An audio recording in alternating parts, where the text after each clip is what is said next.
found my Tiger Talk when I was searching, because originally I was just going to do hunting, because my dad hunts a lot and I go with him, and it's a fun hobby for me and my dad. And I searched up hunting, and this canned hunting came up, and it really interests me. What is canned hunting? Is it a good thing or a bad thing? I think the name gives it out. Canned hunting is when African farmers take lions in just to be slaughtered. My topic was public speaking. I came up with it because of the irony of public speaking. Public speaking, which I have a fear of, which I literally did my public speaking on. So I publicly spoke about public speaking. Kind of ironic, isn't it? When I was younger, I always grew up knowing that animal abuse was bad, and I wanted to become an animal cop to stop that. So that's how I got my idea for my topic. Picture this, you're on a highway in Houston, Texas, and you see a small brown and white animal in a field. When you pull off, you see a small brown and white bulldog with her 6 puppies. The brown and white bulldog has hair loss around her eyes and red sores on her backs. The puppies are covered in fleas. My topic was on technology's effect on reading. I conducted a survey, and then the problem was I had to figure out the right amount of questions, and I had to figure out what questions I wanted to ask. In my research, I used databases, websites, and I used pictures to help me out, to show the evolution of my topic. The average American watches about 5 hours of TV a day. That's about 35 hours a week. Imagine that. You wake up at 12 a.m., you watch TV, you don't eat breakfast. You keep watching TV, you don't eat lunch. You keep watching TV, you don't eat dinner. You watch TV the whole night, you don't eat breakfast. And then at lunchtime, you just end. For my Tiger Talk, I thought it was fun that I could bring my outside information to it, and I could compare what I found to what I knew. It was helpful that we made the rubric because it was familiar, and it was kind of pointed more to us with words that we can understand and things that we can understand. Once I got all of my information, I put it into a graphic organizer, and I created a speech on it and presented it to my class. What I did to engage my audience during my Tiger Talks is to make sure to ask a lot of questions, not just in the beginning and not just in the end. So make sure to make a lot of eye contact because it kind of humanizes yourself, because if you're too robotic, people will stop listening to you. So the foreground is in the front layer of your art. And in the foreground, you want to have more detail than in the background. Because if you're in a forest, for example, you can't see every single leaf of that tree that's a mile away, can you? No. Yeah, you don't have supervision. But if you did, maybe you could, but you don't. So, and in between, it would be in the middle. Everybody look out that window right there. You see that blue balloon? You don't see what's on it, can you? Where? There's a blue balloon. It's right there? Yeah. Whoa. Sit down. So you can't see every single detail on that balloon because it's so far away. So that's why in your artwork, it's the same concept. What you want to look far away, you don't add as much detail as what you want close up. If I could do it again, I would probably try to find a little more facts and ask my dad or my family in Belgium for more information. Looking back at this project, I noticed that gathering information could be kind of hard, but once you found certain stories and lifestyles that people faced, it was easier to find supporting details for them. The Tiger Talks project made me think critically and creatively because I had to think about my topic and how I could give people the actual information on my topic and how I could make it fun for them to listen to me.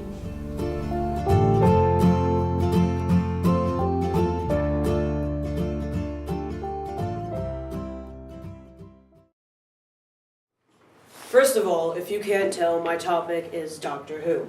Earlier, Christian was talking about the topic of the show, but I'm going to be talking about behind the scenes of the show.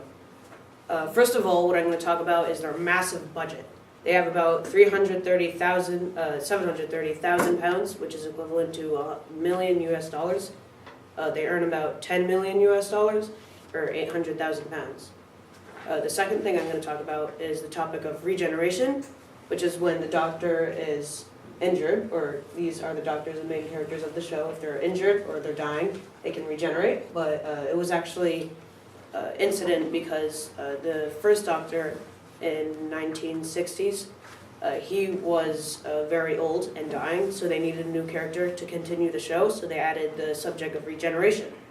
And also, I mentioned the show was in 1960s, and they recently had their 50th anniversary, so they're 50 years old right now. They are the #1 show on BBC America, which is a BBC network in Britain, and also the show's awesome because everyone's British. BBC was also the first broadcasting. They made the first TV show, which I cannot recall what it was. The Doctor also has many companions, which are side characters in the show to continue the plot. There are many names: Clara Oswald, Amy Pond, Donna Noble, that you can name. They also have many monsters that the writer Stephen Moffat has made, like Zygons, Daleks, Cybermen. There are many of those. Some are only used for one episode if they run out of ideas. And that's my topic. There's a girl at my dance studio who wants to take hip hop, but they're also making her do ballet. Do you think that's fair? I think as a dancer, it is. And so do my teachers. Ballet is the center of dance, and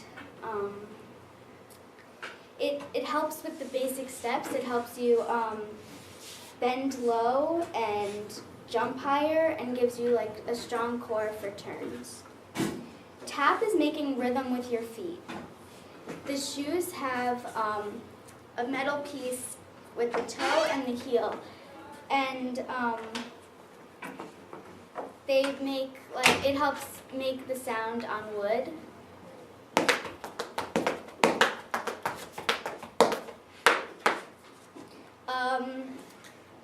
You also might have to bend low if your teacher gives you a choreographed dance where you need to bend low. There's a part in my dance where I have to get really low, and then I also do jazz, and in jazz you really need ballet because it helps you get a strong core for turns.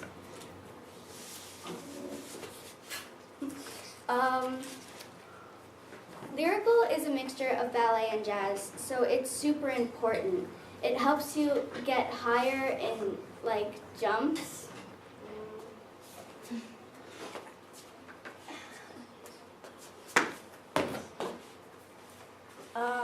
So as you can see, I believe that ballet is the center of dance, and if you're going to dance, you need to take ballet. Okay, raise your hand if you've ever ridden a roller coaster. Alright, go figure. But I decided to make my topic roller coasters. Well, I meant originally amusement parks, but I got too interested in roller coasters.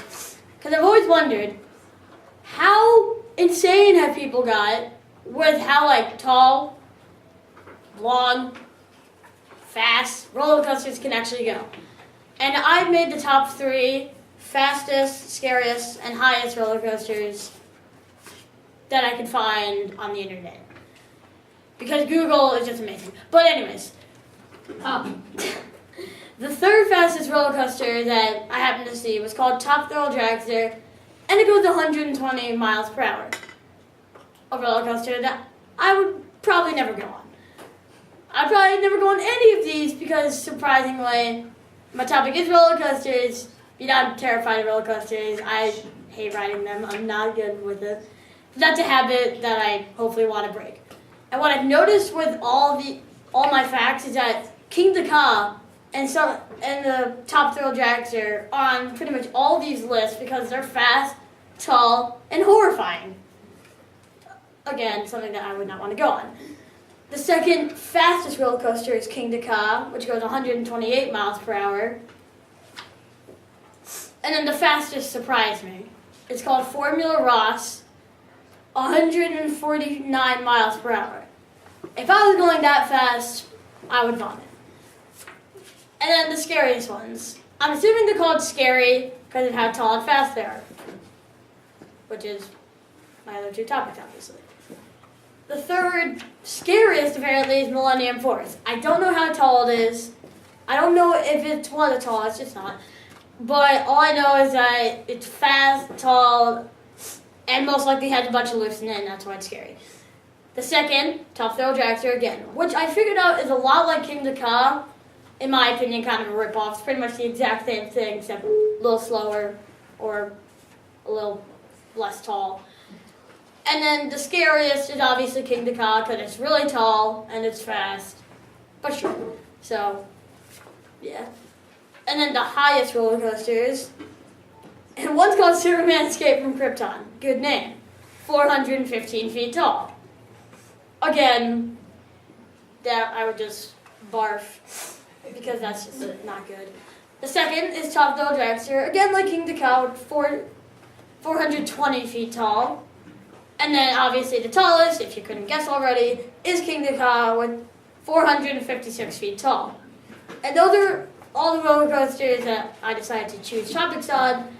And there's also this one really tall roller coaster that is apparently coming out. I think it's called Skyscraper. Don't know how tall it actually was. I saw like a computer edited program video thing about it, and I forgot to put it on the list because I don't know. And so, yeah, that was my topic. A lot of people think NASA isn't doing anything anymore, and they're not getting funded. Well, actually, they are.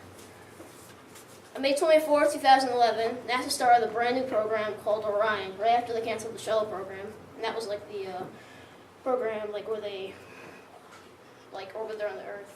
And yeah. Orion is the fastest, most powerful rocket ever built. And it's the first deep space exploration rocket. So that means it's like going to take people to Mars and an asteroid in like around 2021. And you can hold 4 people. And they're adding more pieces over time because all they have right now is the little capsule, like where they steer it. But they can't sit there for 6 months because the trip to Mars could take 6 months. So that's like a car trip, sitting in the same place for 6 months. That's bad. So they have like a kitchen to like get food because they have a special food. Cause wow, I'm shaking right now. Yeah, they have a special food that doesn't fall apart because food falls apart in 0 gravity, obviously. So they have a special pizza that doesn't fall apart. Which is pretty cool. And I think there's a new era of space exploration because we can colonize Mars finally and go to Mars, which is pretty cool. And the United States, in this rate, would be the first person to put a man on Mars. So America. And the first person to put first people to put a person on an asteroid. Yeah, screw up there. Okay. And the first test mission was last month, December 4th, 2014. They were testing how the heat shield. They were testing how the radiation from the sun, because the sun produces radiation, affected the electronics. Because if the electronics fail, then they die. So they need the electronics to work. And they were testing the heat shield because when they re-enter the Earth, it's going 20,000 miles an hour. What that means is all the molecules in the air like move out of the way, and that creates fire somehow. And so they need a heat shield to stop them from burning up. So I proved to you that NASA is really funded, so stop saying NASA isn't getting funded, because the United States is funding them. And now Ryan is here, so thank you. Are you a big sports fan? I am. Here's a question to think about. How can soccer affect technology in other sports? A new toy made in 2014 called the Hoverball lets children play soccer indoors.